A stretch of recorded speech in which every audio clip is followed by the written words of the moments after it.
नमस्कार, वेलकम है आप सभी का हमारे YouTube channel science classes bye Shivam sir में। तो आज की साइंस की क्लास में आप सभी का बहुत बहुत स्वागत है। आज हम बात करेंगे साइंस के कुछ मोस्ट इंपॉर्टेंट टॉप 10 क्वेश्चनों की जो कि केमिस्ट्री से रिलेटेड हैं। मैंने बायोलॉजी में आप लोगों को बता दिया था कि कौन कौन से क्वेश्चन किस तरीके से पूछे जा सकते हैं। तो आज जो हम बात करेंगे वो केमिस्ट्री से रिलेटेड होंगे। टॉप 10 क्वेश्चंस उनको मैं बताऊंगा कि ऑब्जेक्टिव टाइप में कैसे क्वेश्चंस आएंगे, आप उनको कैसे समझेंगे और कैसे सॉल्व करेंगे। तो बने रहिए वीडियो के अंत तक। चलिए वीडियो शुरू करते हैं। तो पहला क्वेश्चन है हमारा, क्या कह रहा है क्वेश्चन, आइए समझते हैं।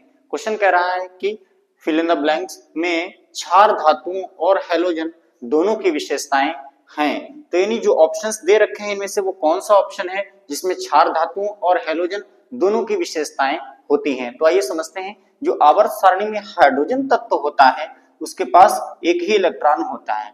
ये एक इलेक्ट्रॉन त्यागने की भी क्षमता रखता है और एक इलेक्ट्रॉन ग्रहण करने की भी क्षमता रखता है। ठीक है, जब ये एक इलेक्ट्रॉन डोनेट करता है तो इसके ऊपर +1 चार्ज आ जाता है। जब एक इलेक्ट्रॉन रिसीव करता है तो इस पर -1 चार्ज आ जाता है।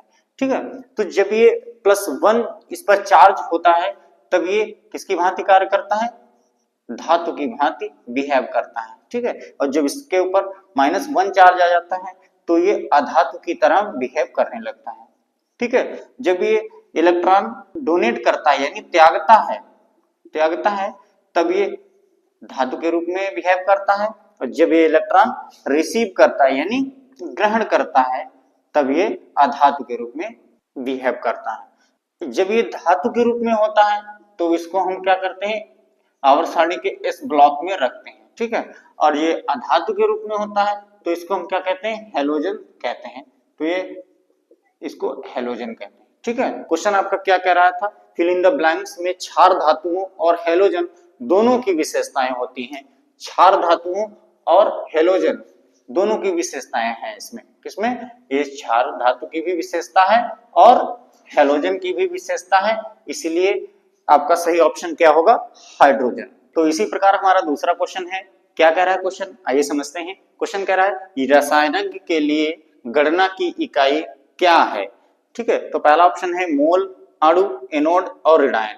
देखिए एक मोल क्या होता है, एक मोल बराबर होता है 6.023 इंटू 10⁻23। ठीक है, ये आवाग्रादु संख्या होती है। एक मोल, देखिए यहाँ पे कभी कभार क्या होता है 6.022 भी होता है, लेकिन 23 भी लिख सकते हैं, कोई इशू नहीं है। ठीक है, तो एक मोल बराबर 6.023 इंटू 10⁻23।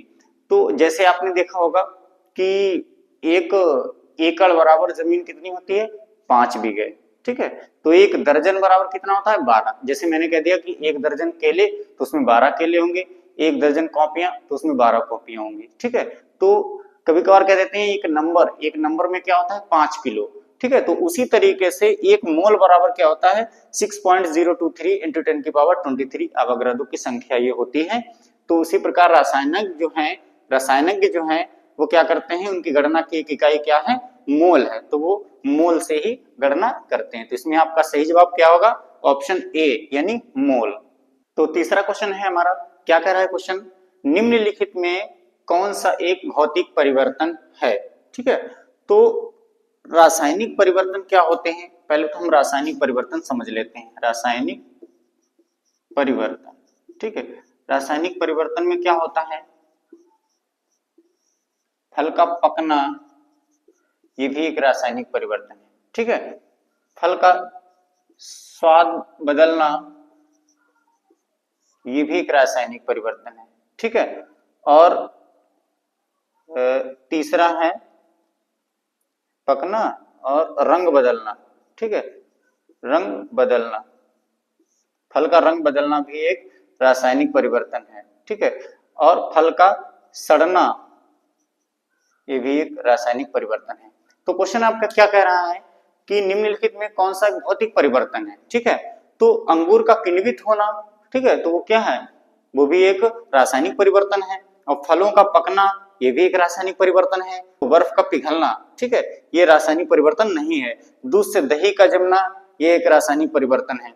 तो क्वेश्चन आपका कह रहा है निम्नलिखित में कौन सा एक भौतिक परिवर्तन है, फिजिकल चेंजेस है। देखिए भौतिक परिवर्तन है, तो इसमें सही जवाब होगा आपका बर्फ का पिघलना। ठीक है, सी ऑप्शन आपका सही होगा। क्यों?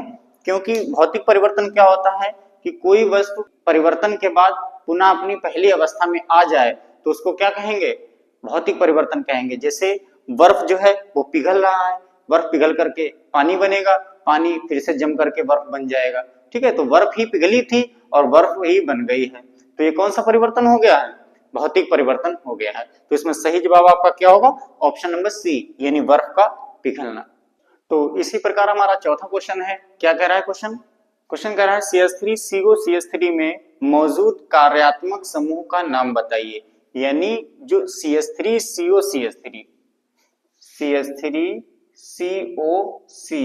में इसमें क्रियात्मक समूह पूछा है कि कौन सा क्रियात्मक समूह है। ठीक है, तो एक इसमें इसकी सफिक्स होती है, ये कीटोन का होता है। क्या होता है? कीटोन का। ठीक, कीटोन की जो सफिक्स होती है वो क्या होती है?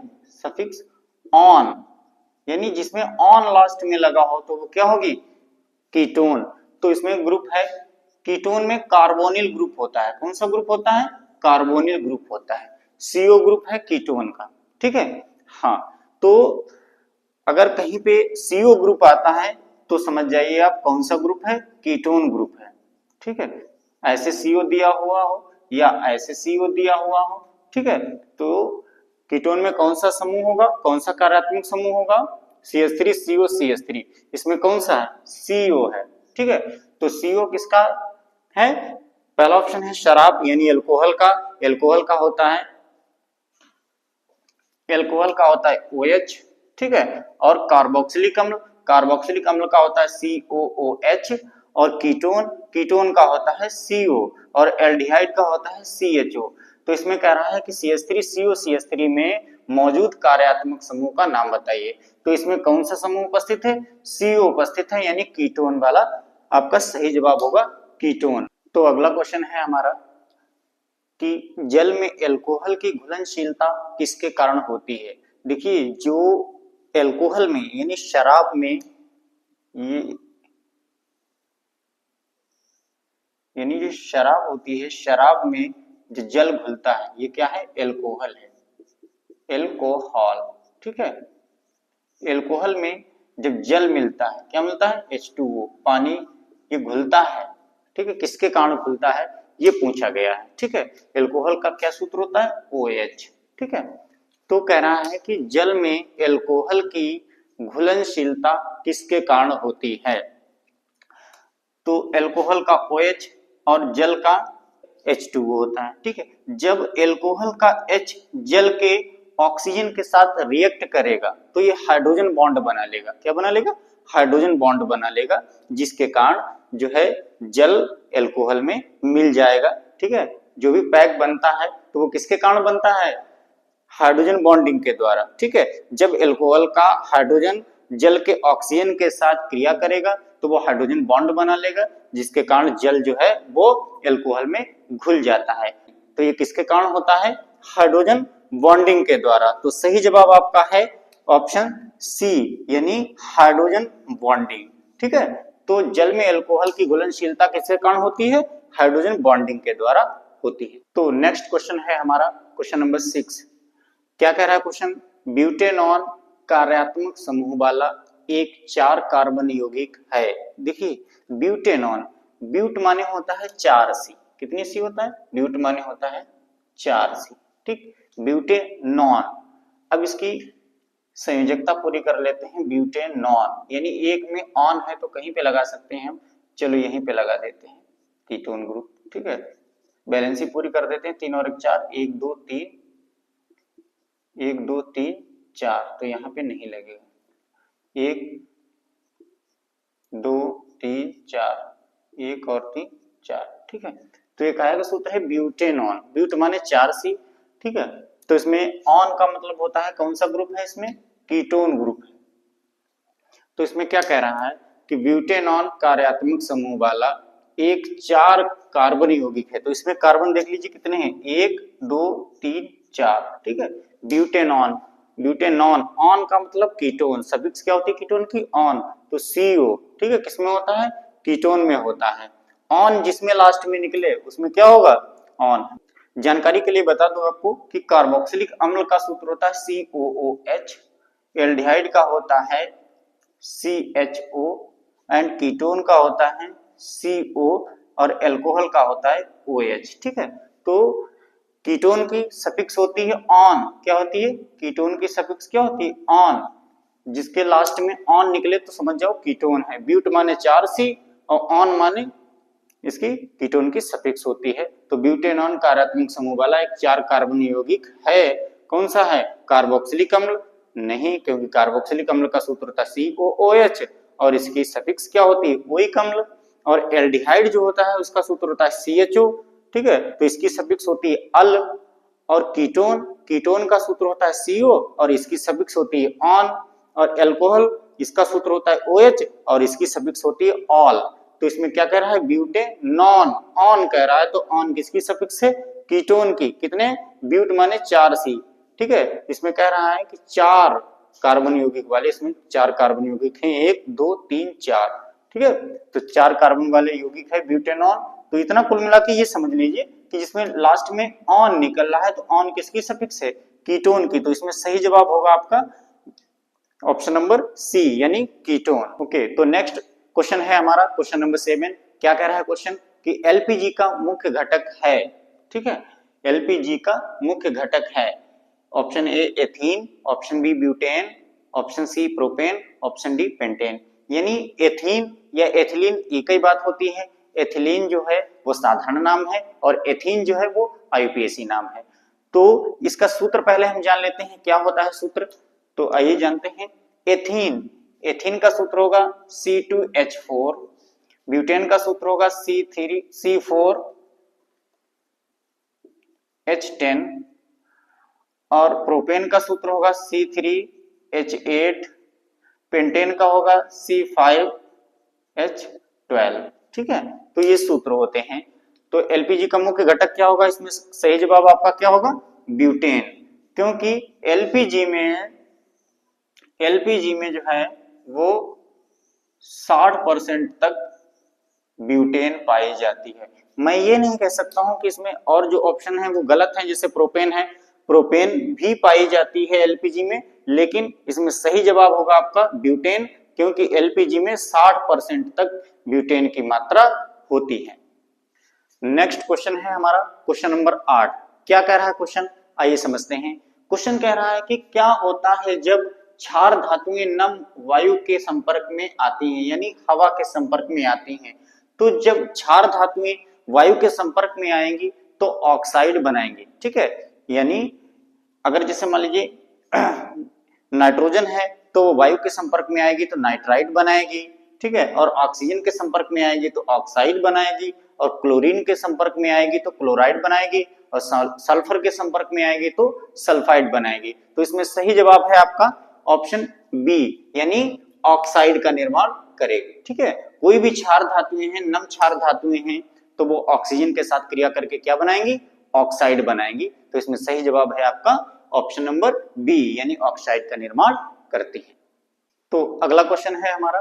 क्या कह रहा है क्वेश्चन कि एक कार्यात्मक समूह मुख्य रूप से निर्धारित करता है, यानी जो कार्यात्मक समूह है, क्रियात्मक समूह है, वो क्या निर्धारित करता है, आइए समझते हैं।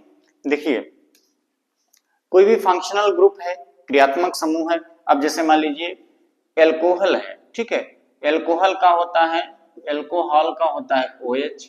ठीक है, और कार्बोक्सिलिक अम्ल का होता है, कार्बोक्सिलिक अम्ल का होता है COOH, कीटोन का होता है CO, एल्डिहाइड का होता है CHO। ठीक है, क्रियात्मक समूह है वो क्या दर्शाता है, वो ये निर्धारित करता है, उसके रासायनिक गुण निर्धारित करता है कि एल्कोहल की प्रकृति क्या होगी और कार्बोक्सिलिक अम्ल की प्रकृति अलग होगी, कीटोन की प्रकृति अलग होगी और एल्डिहाइड की प्रकृति अलग होगी। नेक्स्ट एंड लास्ट क्वेश्चन है हमारा इस टॉपिक का। क्या कह रहा है क्वेश्चन, आइए समझते हैं। एथेनॉल पूर्ण ऑक्सीकरण देता है, यानी जो एथेनॉल होता है, एथेनॉल का सूत्र क्या होता है पहले जान लेते हैं।